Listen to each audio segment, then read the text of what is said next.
Cette semaine dans AEN, les dirigeants de l'Église expriment leurs condoléances en réponse au meurtre brutal d'un prêtre en Normandie et à la fusillade du centre commercial Olympia à Munich en Allemagne.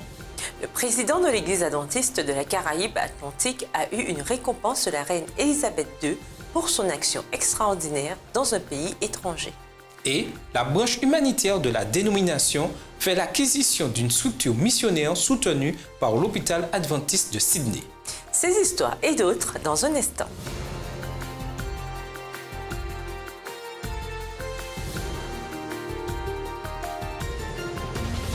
Vous êtes sur AEN, un programme de l'Église adventiste mondiale.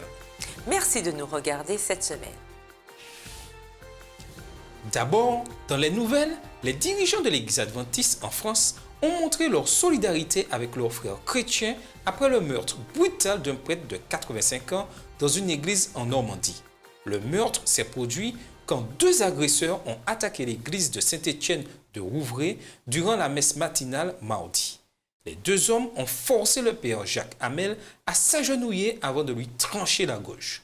Les agresseurs ont aussi tenté de trancher la gorge d'un paroissien et l'ont abandonné dans un état grave.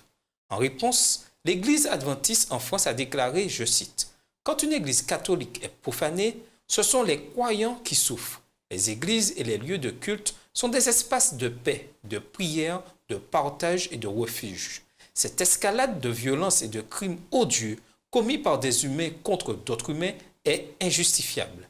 Malgré tous les sentiments de tristesse et de révolte, nous devons toujours continuer à combattre le mal par le bien et des actions pour la paix.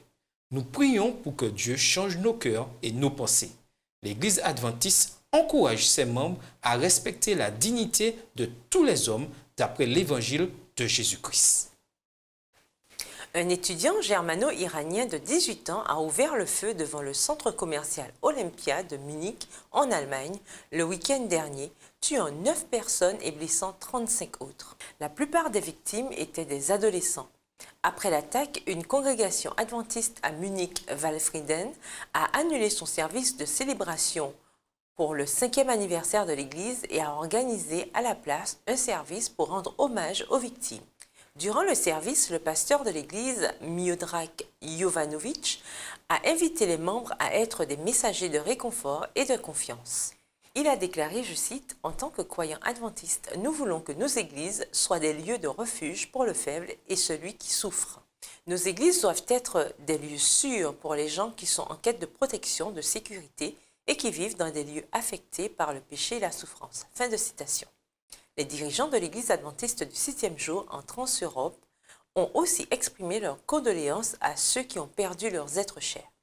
La déclaration stipule, je cite, « Nous prions pour que la haine et la violence cessent, que Dieu console les cœurs de tous ceux qui sont impliqués dans cette tragédie, que nous puissions défendre l'amour et la réconciliation. Unissons-nous dans une intense harmonie. » Fin de citation. Pour en savoir plus, visitez news.adventist.org. Le président de l'Église adventiste du territoire de la Caraïbe Atlantique, qui inclut les Bahamas et les îles Caïmans, a récemment reçu une distinction de la reine Élisabeth II. Leonard Johnson a reçu la récompense d'honneur de la nouvelle année durant une cérémonie tenue au Palais de Londres, en Angleterre, le 22 juin. On lui a attribué la Grand Croix de Saint-Michel et Saint-Georges ou encore la Grand Croix GCM. La distinction est décernée aux hauts fonctionnaires qui accomplissent un service non militaire extraordinaire ou important dans un pays étranger. Johnson est devenu le premier ministre adventiste aux Bahamas à recevoir la Grand Croix de Saint-Michel et Saint-Georges et était l'un des 2 bénéficiaires pour cette catégorie. Johnson a servi l'Église dans la région durant 34 ans dans des fonctions telles que celles de dirigeant administratif et pasteur local. Après avoir reçu la récompense, a-t-il confié, je cite, « J'accepte un tel honneur, pas nécessairement pour moi, mais au nom de l'Église que je sers avec toute l'énergie et la force que Dieu m'a donnée. » Il a poursuivi en disant « Cette haute et importante distinction, sans aucun doute, doit être attribuée à Dieu et par extension à son Église. » L'Agence adventiste de développement et de l'aide humanitaire en Australie est déterminée à faire l'acquisition d'un ministère de la Santé basé à Sydney qui procurera des soins médicaux de qualité aux gens dans les pays en voie de développement. Le transfert d'Open Heart International, ou OHI, de Adventist Healthcare Limited à ADRA Australie donnera la possibilité de croître et d'optimiser l'impact des deux organisations dans les pays en voie de développement. Open Heart International est une organisation de bénévoles soutenue par l'hôpital adventiste de Sydney. Les bénévoles compétents sont envoyés pour fournir des soins médicaux et assurer des formations dans des pays en voie de développement où les soins de spécialistes ne sont pas disponibles. Le PDG d'ADRA Australie, Mark Webster, a expliqué en quoi les missions des deux organisations sont complémentaires. Webster a déclaré, je cite, Open Heart International a eu un impact remarquable sur les vies de milliers de personnes malades, développant la capacité de professionnels de santé locaux dans beaucoup de pays où ADRA a fourni des projets de développement et d'assistance. J'apprécie la confiance en ADRA Australie que ce changement représente et je suis confiant que nos efforts combinés seront renforcés à travers cette nouvelle relation en continuant à aider les personnes dans le besoin. Fin de citation.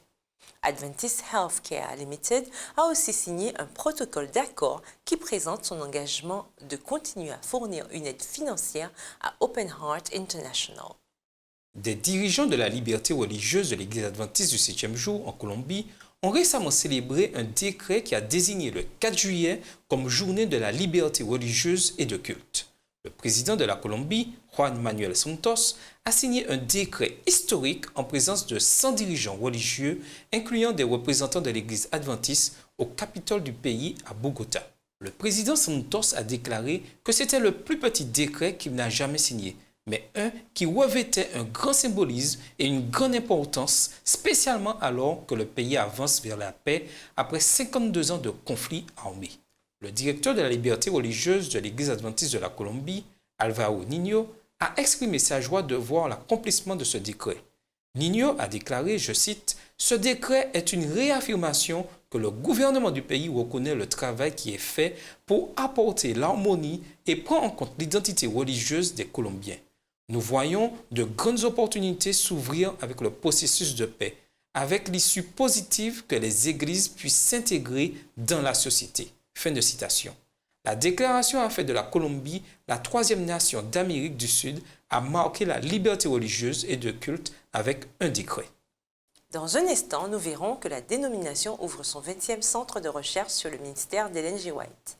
Mais tout de suite, le président de l'université d'Oakwood aux États-Unis, en Alabama, participe à une réunion communautaire télévisée pour trouver des solutions afin de mettre fin à la violence armée.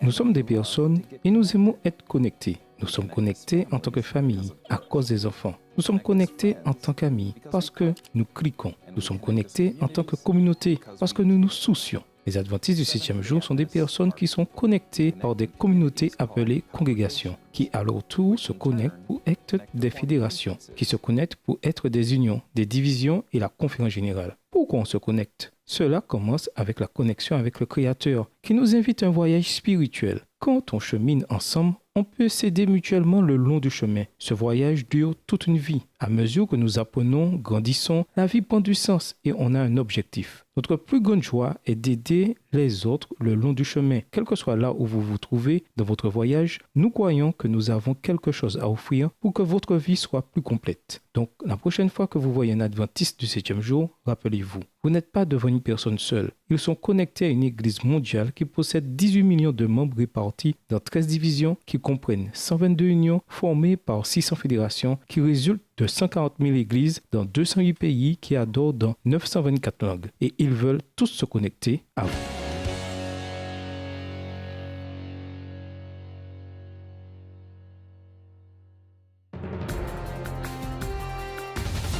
Nous voilà de retour. Et maintenant, parlons des nouvelles de notre communauté mondiale. Le président de l'université d'Oakwood, la seule université afro-américaine de l'histoire de la dénomination, a récemment participé à la réunion d'une mairie en Alabama, aux États-Unis, pour discuter des manières d'améliorer les relations de la police avec les minorités. La discussion a eu lieu en réponse aux récentes tueries de 2 hommes afro-américains non armés commis par des officiers de police. l'Université d'Oxford a envoyé ce reportage. The new Peters Media Center transformed into a second studio. Le nouveau centre des médias, Peter, s'est transformé en deuxième studio pour la filiale de ABC de Hustonville. Le 19 juillet, où a été enregistrée une table ronde avec le président de l'université d'Oakwood, Leslie Pollard, qui a conduit la rencontre communautaire. Ceci est une séance de discussion ouverte. Nous essayons de trouver un plan pour la paix et nous essayons d'anticiper toutes les tensions que nous avons vues dans le pays. En fait, nous voulons que ce soit un exemple de ce que c'est que d'avoir des relations harmonieuses entre tous nos citoyens et la police. À cette table ronde avec Pollard, il y avait des officiers de police, des professionnels de santé mentale et d'autres dirigeants de la communauté. L'objectif, trouver des points communs et des solutions pour mettre fin à la violence. Si nous adoptons une mentalité de nous contre eux, nous créons un véritable problème dans la communauté. Cela commence par une remise en question personnelle au lieu de toujours pointer du doigt et se demander comment ces gens là-bas peuvent changer. Ça commence par moi et par chacun d'entre nous individuellement. Des personnes de l'auditoire présentes à la rencontre ont pu poser des questions et partager leur point de vue. Quand vous ne permettez pas aux policiers de vraiment parler parmi ces gens, tout le monde dans cet auditoire se pose la même question, monsieur. Qu'allons-nous faire pour vous empêcher de nous tirer dessus? C'est ce qu'ils veulent poser comme question, mais ils ne le peuvent pas parce que nous sommes dans un cadre professionnel. Plus de 125 personnes ont assisté à la table ronde. C'était Kirk Nugent pour OUBN News. For OUBN News, I'm Kirk Nugent. Des membres adventistes des pays germaniques en Europe centrale, incluant l'Autriche, la Suisse, le Liechtenstein et l'Allemagne, ont maintenant accès au tout nouveau centre de recherche consacré au ministère de la cofondatrice de la dénomination. Le centre de recherche Ellen G. White, au séminaire Bokenhofen, en Autriche, a rejoint les rangs de 19 autres centres sur la pionnière de l'Église.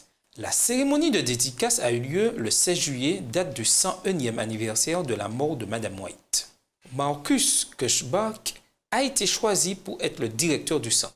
Il est aussi le directeur en chef du ministère de l'héritage adventiste, une entité qui travaille étroitement avec la Ellen G. White Estate pour asseoir le passé de l'adventisme et maintenir des sites historiques adventistes en Amérique du Nord et en Europe. Le président de l'église de la région de Baden-Württemberg, au sud de l'Allemagne, Erhard Biro, a précisé, je cite, « Le nouveau centre de recherche fournira des renseignements exceptionnels sur l'histoire de l'adventisme dans ses débuts et sera une ressource inestimable pour renforcer notre identité et susciter un nouveau sens de notre mission unique. » Fin de citation. Le centre de recherche Ellen G. White au séminaire Bokenhofen est le 4e centre de ce genre en Europe. Les 3 centres supplémentaires sont localisés à l'Université adventiste de la France, Collonges, à l'Institut d'éducation supérieure de Newbold en Angleterre et au séminaire théologique de Zaorski en Russie. L'Église adventiste du 7e jour en Amérique du Sud la semaine dernière a lancé un projet sans précédent dans le berceau de l'évolution qui fournira des ressources pour aider les chercheurs à comprendre les origines de la vie d'une perspective biblique. Les dirigeants de l'Église ont annoncé que le centre créationniste se trouvera dans le quartier touristique majeur des îles Galapagos en Équateur, où beaucoup de personnes affluent pour voir les travaux de Charles Darwin. Darwin, qui est connu pour être le père de l'évolution, fut inspiré d'écrire l'origine des espèces en 1859 sur l'île de Santa Cruz de l'archipel des Galapagos. Le directeur de l'éducation de l'Église adventiste en Amérique du Sud, Edgar Luce, a expliqué pourquoi il est important pour l'Église d'avoir une présence sur l'île. Il a dit, je cite, « Nous sommes venus ici dans un but et c'est d'y laisser un héritage. Nous avons un emplacement de choix sur l'avenue principale de cette île pour réaliser ce rêve. Et à partir de maintenant, cela devient une réalité. Nous avons besoin de cet espace et tous ceux qui visitent ont une contrepartie à l'évolution. Nous devons laisser notre empreinte de créationniste dans ces lieux. » Fin de citation. Le centre sera un projet collaboratif entre de nombreuses universités adventistes et des maisons de publication à travers le continent et la société créationniste brésilienne. Un adventiste bien-aimé des Bermudes qui était affectueusement nommé Monsieur Joyeux et saluait chaleureusement les habitants de l'île et les visiteurs chaque jour est décédé de mort naturelle au début du mois à l'âge de 93 ans. Pendant plus de la moitié d'un siècle, Johnny Bourne se tenait debout au feu de Colin, au centre de l'île, et disait aux passants « Je vous aime ». À travers les années, Bound est devenu une icône sur l'île et a joué un rôle clé dans la sensibilisation de l'opinion publique sur la mission de l'Église adventiste du 7e jour. Les entreprises locales se sont rassemblées pour financer la construction d'une statue de Bound avec son salut habituel avec la main. L'adjoint du président de l'Église adventiste du 7e jour en Amérique du Nord, Ken Densorn, s'est rappelé d'une conversation qu'il avait eue avec Bound il y a quelques années. Densorn lui avait demandé comment il était capable de faire la même chose pendant tant d'années. Bounds avait répondu « Dieu donne quelque chose à faire à tout le monde ». Les funérailles de Bounds ont eu lieu le 18 juillet. Densorn a déclaré, je cite, « À travers des actes simples, en souriant, en saluant d'un geste de la main et en assurant aux gens qui les aimaient, Johnny a eu un impact significatif sur des milliers de vies. » Les personnes qui étaient dans son cortège funèbre ont témoigné de l'impact de simples actes de gentillesse. L'Église adventiste du 7e jour en Amérique du Sud a récemment partagé un aperçu d'un projet de film majeur qui sera montré dans des rencontres de petits groupes dans des églises à travers le territoire le 8 avril 2017. D'après les dirigeants de l'Église, le but du film The Rescue, comprenez le sauvetage, doit montrer que Christ est celui qui nous sauve du péché. Le film montrera le message du salut à travers un sauvetage impressionnant sur une montagne enneigée.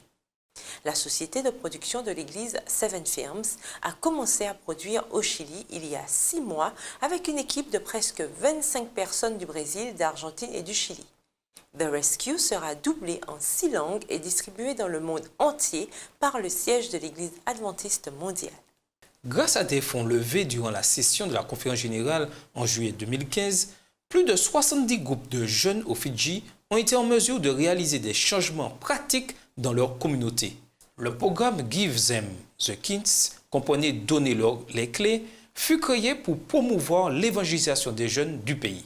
Les fonds collectés durant les rencontres de la plus grande instance exécutive de notre dénomination ont été distribués seulement aux projets d'églises ou d'écoles pour l'évangélisation menée par des jeunes. Les 74 groupes au Fidji ont reçu un total de presque 170 000 $ fidjiens ou plus de 80 000 $ américains. Les groupes ont déjà utilisé les fonds de différentes manières, incluant des achats de systèmes stéréo et de projecteurs pour organiser des séminaires sur la santé. Un autre groupe a acheté du matériel nécessaire pour nettoyer la maison de rencontre d'un village local. Et un autre groupe a organisé un séminaire d'1 semaine sur la vie de la famille et a rénové un abribus local. Le directeur de jeunesse de l'Église adventiste du 7e jour au Fidji, Fifita Patulesi, a déclaré, je cite, « Give Them the Keys donne à nos jeunes l'occasion d'utiliser les dons et talents que Dieu leur a donnés. En faisant cela, nous contribuons à créer un mouvement adventiste vibrant au Fidji et dans le Pacifique. » Et pour finir, dans les nouvelles cette semaine, un programme d'études bibliques par correspondance permet une propagation rapide et surprenante du message évangélique à travers plusieurs prisons en Australie. Grâce au programme Discovery, comprenez Découverte de Hope Channel, des centaines de détenus ont été inspirés à garder espoir pour l'avenir. Le coordinateur de Discovery, Sharon Martin, a déclaré, je cite, « À chaque fois, les prisonniers nous écrivent et disent « C'est la meilleure chose que j'ai jamais faite et j'ai donné ma vie à Jésus. » Certains d'entre eux ont demandé le baptême. Nous ignorons pour combien de temps ils sont enfermés, alors nous les encourageons à continuer à étudier et prier. Fin de citation. Martin a aussi ajouté que quelques détenus ont pris le matériel d'études et ont formé des congrégations en prison. Un des détenus évangélise jusqu'à 250 hommes sur une base hebdomadaire. Martin a déclaré, je cite, « C'est pour cela que nous sommes ici, pour montrer l'amour de Dieu et montrer que Dieu se soucie vraiment d'eux et simplement pour faire une différence dans leur vie. » Nous reviendrons dans un instant avec nos rubriques hebdomadaires. إلا بالتقوى Alors que les prophètes et les enseignants de l'Église primitive jeûnaient et priaient, le Saint-Esprit invitait Paul et Barnabas à partir pour leur premier voyage missionnaire. L'ensemble de l'Église a prié avant de les envoyer. Les mains posées sur eux, nous avons prié sincèrement. Ensemble, nous avons prié pour leur sécurité, que Dieu leur accorde les bons mots pour parler aux foules. Nous avons prié afin que nos missionnaires aient du succès alors qu'ils annonçaient l'Évangile. Paul et Barnabas ont été à plusieurs endroits. À Chypre, ils ont proclamé la parole de Dieu dans les synagogues juives. En Pisidie et à Antioche, presque toute la ville s'est assemblée pour entendre la parole de Dieu. Quand les gentils ont entendu leur message, ils crurent. La parole de Dieu s'est répandue à travers toute la région et les disciples étaient remplis de la joie par le Saint-Esprit. Paul et Barnabas ont nommé des anciens dans chaque église et priaient en jeûnant, les recommandant à Dieu. Ils rassemblaient les églises et rapportaient ce que Dieu avait fait pour eux, comment il avait ouvert la porte de la foi aux gentils.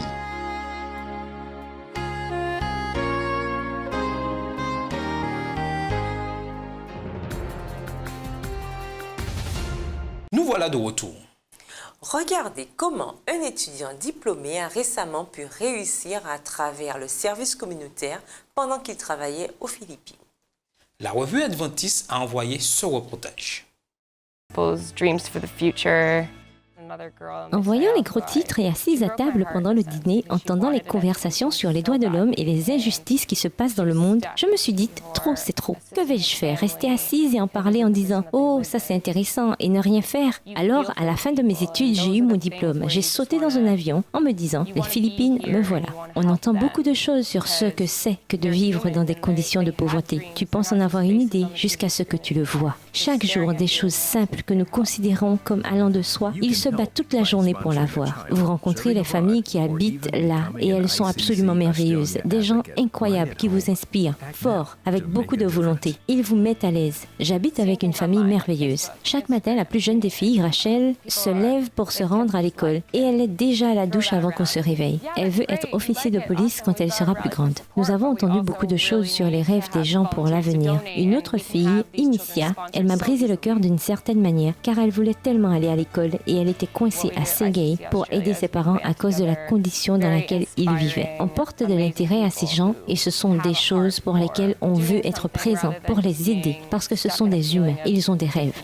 Ce ne sont plus simplement des visages sur un écran de télévision. Ils vous regardent et vous demandent de l'aide. Vous pouvez aider en sponsorisant un enfant, en servant à l'étranger ou en contribuant à aider. ICC Australia, de chez vous. Agissez maintenant pour faire la différence. En regardant des choses sur Internet, Facebook, Instagram et d'autres réseaux sociaux, les gens ont tendance à simplement aimer et lancent par-ci, par-là. Ah, vous aimez cela, super, on a une manifestation de soutien. Mais nous avons vraiment besoin aussi de volontaires pour donner et nous pouvons sponsoriser ces enfants si facilement. Ce que nous faisons à ICC Australie, c'est permettre la rencontre de personnes incroyables qui inspirent, qui veulent vraiment faire quelque chose plutôt que de s'arrêter à un sentiment de défaite. C'était génial d'être en mesure de rencontrer les gens que j'ai rencontrés et partager leurs idées et leurs histoires et devenir des défenseurs d'une si grande cause. Je suis ici parce que je crois en la dignité humaine. Je crois en la justice pour tous. Je crois que ce groupe que nous avons ici aujourd'hui et les futurs volontaires d'ICC Australie peuvent et créeront du changement. Et c'est ce qu'ils font. Ils le font en ce moment. C'est une telle source d'inspiration de voir cela. Si vous êtes aussi passionné que nous le sommes, rejoignez-nous tout simplement.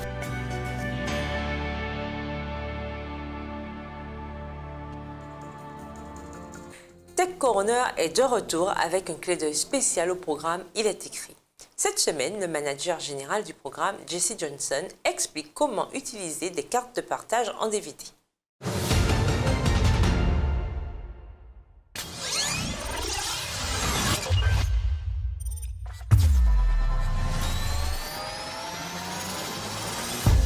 Hi, I'm Jesse Johnson, General Manager at It Is Written.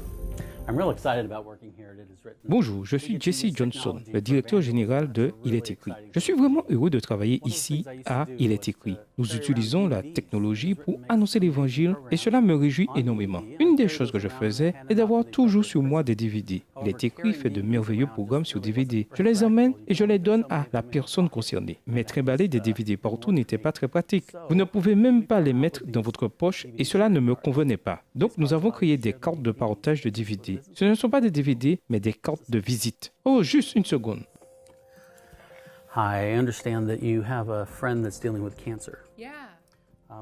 Bonjour, j'ai cru comprendre que tu as un ami qui souffre de cancer. Peut-être pourrais-tu essayer de partager cette carte avec lui. Tu peux voir que le docteur Neil Mendley et John Bradshaw ont fait des interviews ensemble. Ce sont 3 programmes mentionnés sur cette carte qui sont des programmes complets sur DVD. Si vous la retournez, vous verrez une petite adresse internet où vous pouvez scanner le code QR avec votre téléphone et vous arrivez directement à la vidéo. Pourquoi ne pas essayer tout de suite? And you're taken straight to watch the movie.